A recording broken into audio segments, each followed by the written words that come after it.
We're ready to go live.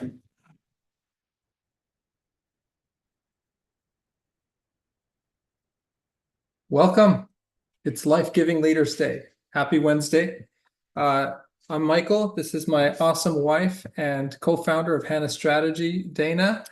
And yeah, we're super pumped to share our hearts today. Again, this is all about life-giving leaders. And what does it mean to be life-giving as a leader? And one of the themes that you'll hear in all of our conversations is you can't give what you don't got. And so if you want to be life-giving, we got to be life-receiving. And so a lot of our conversations are centered around both how do we bring our best self to the table, as well as how do we enable the best in others around us. And so we share both some conceptual as well as some very practical tools and tips in this 20 to 30 minute live stream. And it's followed immediately by a members only discussion where we can dive deeper into the content, have some dialogue, and talk about how to apply it into our respective lives.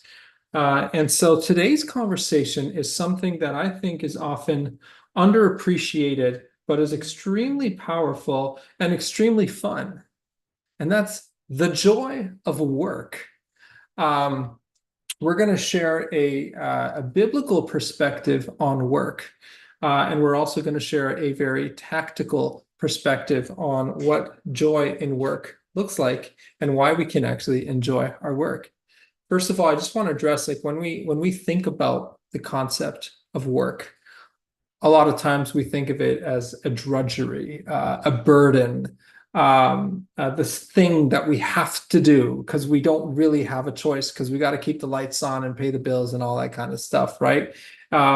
We look forward to retirement, which we think of as the part of our life where we get to finally stop working, right? And we can life can be 100% leisure and no work. And so we see this, often can see work as this kind of necessary evil that we have to do. And while not every aspect of work is fun, every job, every scope of responsibility has elements that maybe isn't our idea of a good time. But I want to take these few minutes today to capture the heart and essence of work, and understanding that work at its most fundamental level is a joy-inducing, life-giving activity. So we'll give a biblical grounding on it, and we'll talk a little bit more in practical terms as well. Anything you want to share by way of kind of setting up the conversation? All right. So first of all, I wanted to ground us on the concept of work is introduced, first of all, in the Bible in Genesis chapter 1. And I think a lot of times we think about work as work is the result of the fall, right? It's the result of Adam and Eve having sinned, and now they got to work. But actually, work was introduced by God before the fall. And the mandate of work was introduced by God, where he says to Adam and Eve, be fruitful, multiply, and replenish the earth, and basically, keep the garden. And work was a joy-filled activity. Work was a way that God and Adam and Eve partnered together. It was something I think of I think about my childhood, and I think about some of the best times that I enjoyed with my father. And some of our best moments were created out of doing work together. We were fixing a car or something else. And so a lot of times you build relationships by doing work together. I've built some amazing friendships through work. And having challenges that we need to roll up our sleeves and solve together. Relationships are strengthened by having a victory together, or maybe even going through a difficulty together. And so work is inherently fun. Work is inherently productive. Work is inherently relationship nurturing. Work is inherently a blessing from God. After the fall of Adam and Eve, after they sinned, work became hard. That was the change. God says, hey, because of this, he says, because you sinned, Adam, he says, the ground is cursed because of you. And as a result, it's going to bring forth thorns and thistles, and basically you're going to have to work really, really hard to make ends meet. But that was a result of the fall. When Jesus comes now and he restores that which was lost, he came to seek and to save that which was lost. He restored, part of what he restored was not only our salvation and the restoration of our relationship back to the Father through sacrifice, but part of what he restored was the redemption of the ground. His blood was shed to the ground, and he redeemed the ground that was cursed. So thanks to Jesus, the ground is no longer cursed, but as Ed Silvoso likes to say, it's been redeemed, but we don't have to reclaim it. And we can talk about what that looks like. And so the point is, part of what Jesus restored for us was the joy of work and his partnership with us in that work, moment by moment, day by day. Right. Now, so when we look at work scripture, well, let me actually go back to what you were just saying. So in terms of the joy of work, there are things that when we are functioning in our natural genius, redemptive gifts, whatever the language you use is, the thing that you were created to do, the joy of work comes easy. But there are aspects of work that are not naturally joy-inducing. When you are functioning in your exactly who you were created to be and working, sometimes you can feel more alive doing that than at other times. You just feel most in yourself. And part of the reason for that is the word work is actually the first appearance of the word work in scripture is the word worship.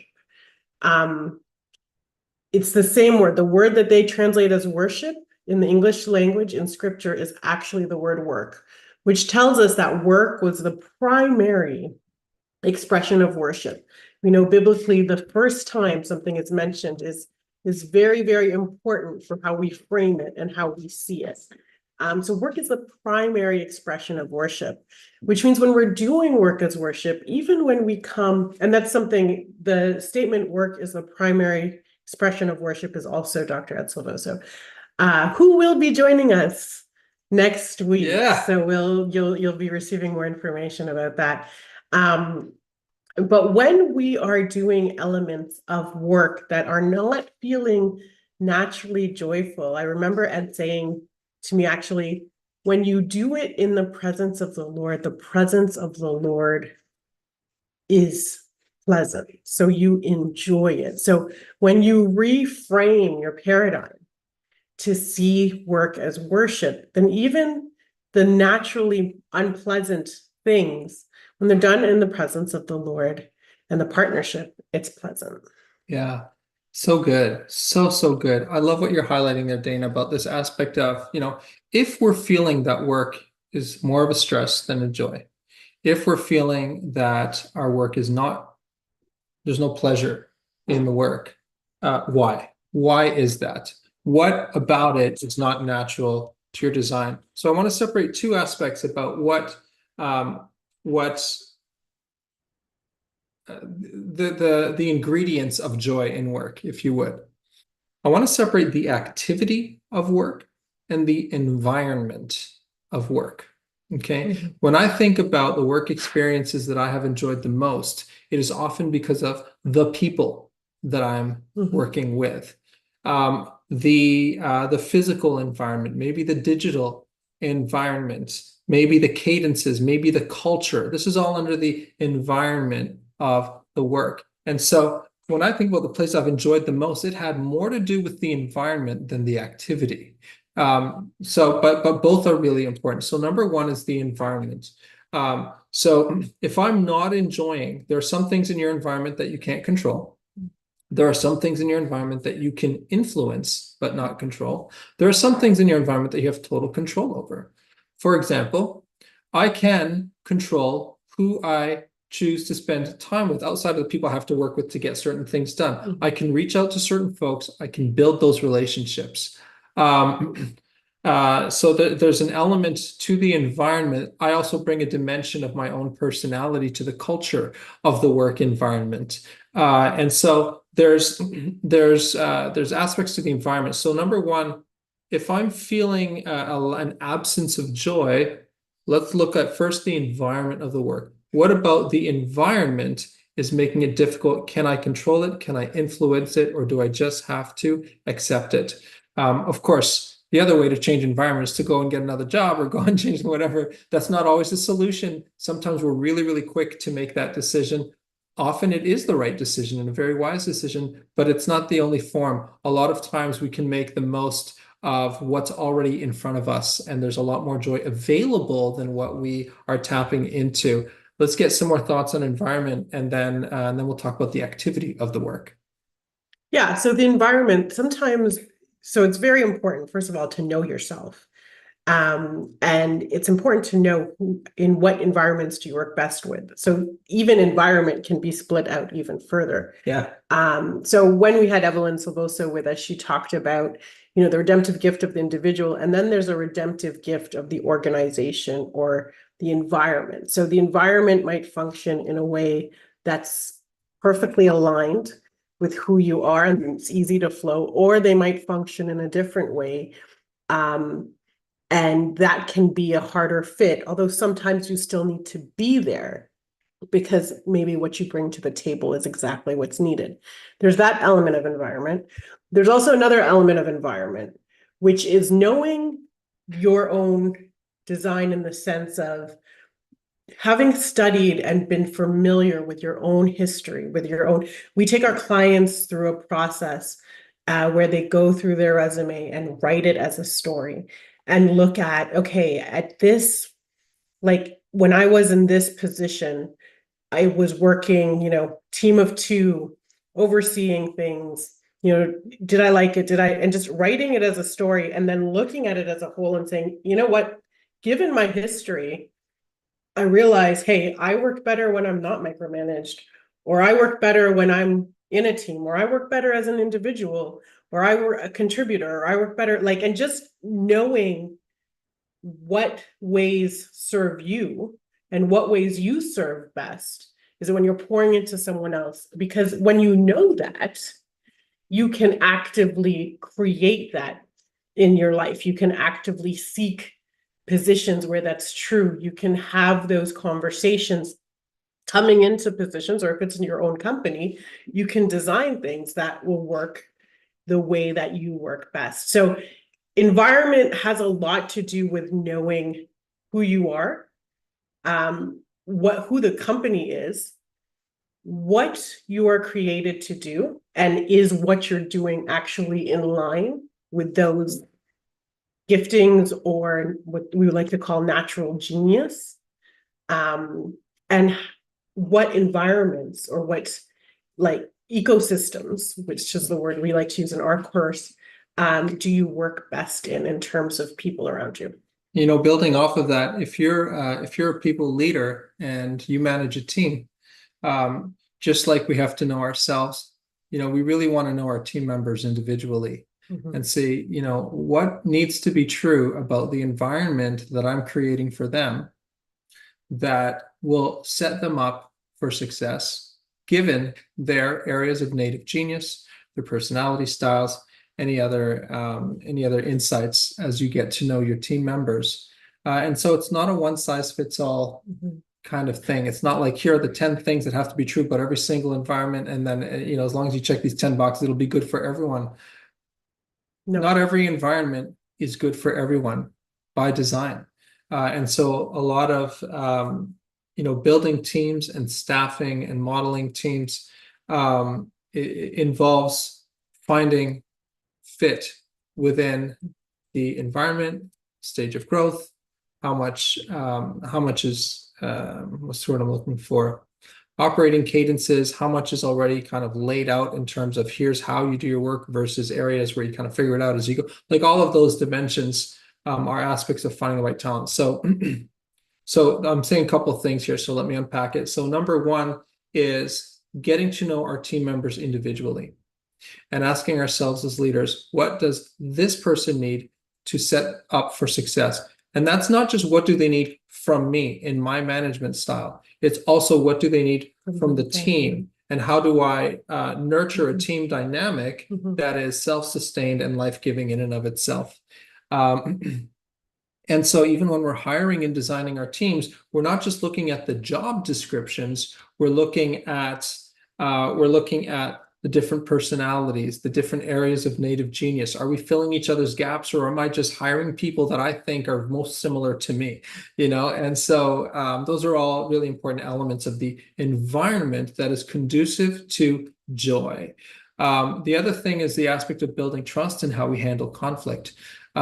Because nobody likes to walk into an environment where they don't feel trusted or where they don't feel like they can trust others around them. And so just the elements of transparency, of actually building relationships, of getting outside of the weeds from time to time, whether it's a meal together, or maybe they're remote teams and there are other kind of digital activities that you can do, but creating the capacity to um, nurture those relationships. One of the most common pieces of coaching advice that I give to especially emerging leaders on my team is I encourage them to be more intentional about building relationships on the periphery of the people they work with day to day. And so you'll naturally build relationships with the people you got to collaborate with to get things done. But then who are the departments that influences? Who are the other departments whose work influences yours, or vice versa, that you might not work with on a day-to-day basis, but you're building those relationships, you're building your own ecosystem, you're building a breadth and a depth of relationships with some intentionality. It could be as simple as blocking off 30 minutes per week and having a conversation with someone, just to get to know them, hear their story, trade notes around that. Now let's talk about the activity of work. We talked about joy in the environment of the work. Then there's the work itself. And just going back to what you're saying, Dana, about knowing yourself, what are you good at? What do you like to do? What are areas where you want to continue to grow? And typically in the activity, there's a joy in three things. Number one, I feel good about the output I'm producing. So I'm operating in my areas of strength. Okay, I'm producing good quality output. I feel productive, and I feel that I'm making a contribution. The second aspect of the activity of work is I'm being challenged, I'm growing, I'm learning, I'm developing. And so if I'm only operating in my already proven, already known areas of strength, I'm not growing, I'm not developing, I'm not learning, there will be a dimension of joy to that, but it's not really going to reach the full potential that it can bring. When we're being challenged and we're learning, and there's a sense of victory in the contribution, there's this balance of operating in an area of strength and operating in an area that is being developed. That can often really, really bring that true sense of fulfillment in the work itself. Yeah, so there's the aspect of really being fitted to what you're doing. It's what you're created to do. But then there's the aspect of the purpose of it too. Like we talked about earlier, doing it onto worship, but doing it onto transformation. When we show up at work is worship because it's there to transform. We're there to transform the systems that are not serving people, that are not showing love, that are not to systems that are godly, that are transforming people's lives in positive ways. And this is actually, so you have to have a big vision that this is onto transformation of corporations, eventually industries. That's something that, if that's a new paradigm for you, that's a whole new discussion, which is worth having, and it's incredible. And we will be able to get to that in other times. But it's okay, what is the purpose? And the purpose has to be bigger than yourself, or you will never be satisfied. And then there's also alignment with the action, that what I was created to do. So when I do it, there's a joy when you're doing the thing that no one can do it the way you do it. No one is gifted in it quite the way that you are. It's like, there's that famous quote where I feel God when I run, that famous runner. Work is like that.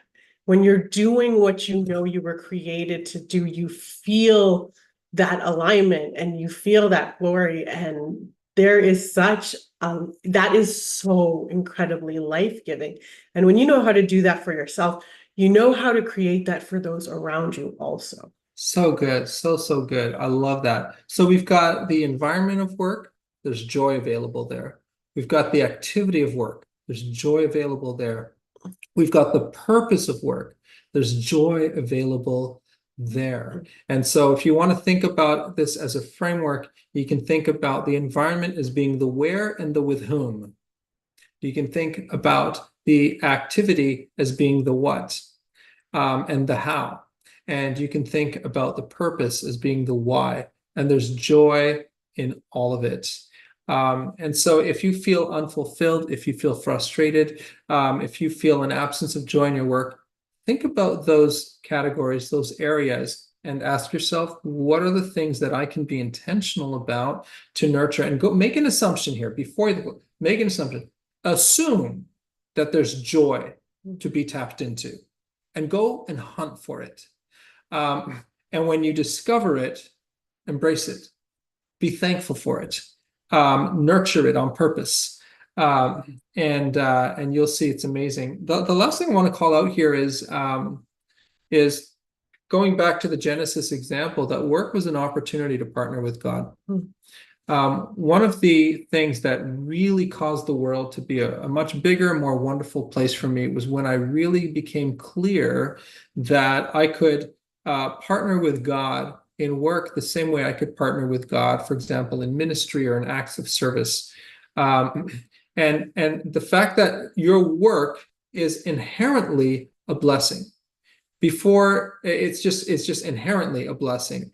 Your work exists because it brings benefit to someone, or it prevents something bad from happening, or it protects something or someone.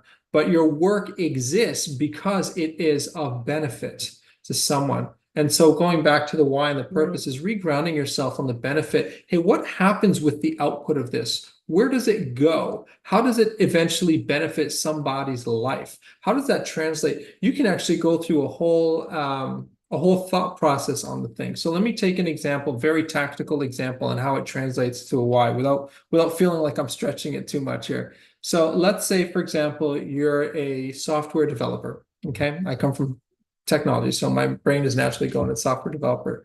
I'll use two examples, actually. I'm a software developer, so I'm coding something, it creates a capability in a tool. Well, somebody goes and uses that tool and it works as it's intended to. Because that tool works as it's intended to, they're able to output something. Because they're able to output something with credibility, that's something that they output gives credibility to their name. Because they give credibility to their name and they feel good about that and they're developing a good reputation. Like you could see kind of the thing that it puts them in a good mood. Because they're in a good mood, when they go home, they're in a good mood. Because they go home, they're in a good mood. Their family, whoever that may be, can experience a more pleasurable version of themselves. And so you can start to trail it back. Let me take a completely different example. I'm a project manager, okay? And so the project manager, part of it is making sure people have clarity and, positioning the right people for the right points of escalation or decisions to be made in the right time, right? So project manager brings order, clarity, collaboration, organization to the table. Well, all of those things are points that alleviate stress. Such a significant proportion of our mental health experience comes from our work experience. And so where somebody can come and bring a level of clarity, a level of order, a level of prioritization, all of that can alleviate stress and make room for joy for those people that you're working with. It also prevents a lot of frustrations if you've ever been in a situation where decisions are getting held up, or there's a lot of noise, a lot of distraction where conversations are looping or rumors start to form and those kinds of things. That's an opportunity for clarity. When the clarity comes, so you can start to see now you're really directly affecting the environment of the people you're working with as a project manager. And as a result, you make it more easy, more natural for them to tap into the joy of their work. So I'm just using a couple of examples where you can kind of follow the thread on what's actually happening, what's on the other side of this activity of the work that I'm doing, and how does it serve Yeah. to create joy in other people's lives. Yeah, and we're excited for next week also to host Oh, Dr. yeah. Ed Silvoso, who has been Can't wait. doing transformation all over the world and has led so many to do transformation. And when I have transformation, I'm talking about transformation of entire cities, transformation of states where these aspects and these ideas of your work and doing your work in a certain way unto God actually creates these changes with actual visible practical examples that have been documented in media throughout the world. He's been doing this with his wife for 60 years. Ed's actually, and he wrote the book Anointed for Business many Yes. decades ago, which was the first time I believe that the marketplace minister's term was coined, which we use Yeah. all the time now, Yeah. all over. So yeah, it's such a privilege to have such a father of the faith and a personal spiritual father to both of us Absolutely. with us next week. And you'll be receiving more information about that, but do not miss next Don't miss it. Wednesday and bring everyone. Share with your friends, Yeah. man. hannastrategy.com/live, 12 p.m. Eastern, 9 a.m. Pacific, next Wednesday, July the 10th, with Ed Silvoso. Dr. Ed in the flesh will be joining us. Can't wait for that. And So, go ahead. no, you go ahead. No, we just bless you. We want you to have an incredible day. Find a way to enjoy your work, find a way to feel the pleasure, to make it worship, to have that bigger vision. Right on, right on. Well, members, we will see you in the membership room just now. And those in the live stream, we hope to see you next Wednesday with Dr. Ed Silvoso. God bless you.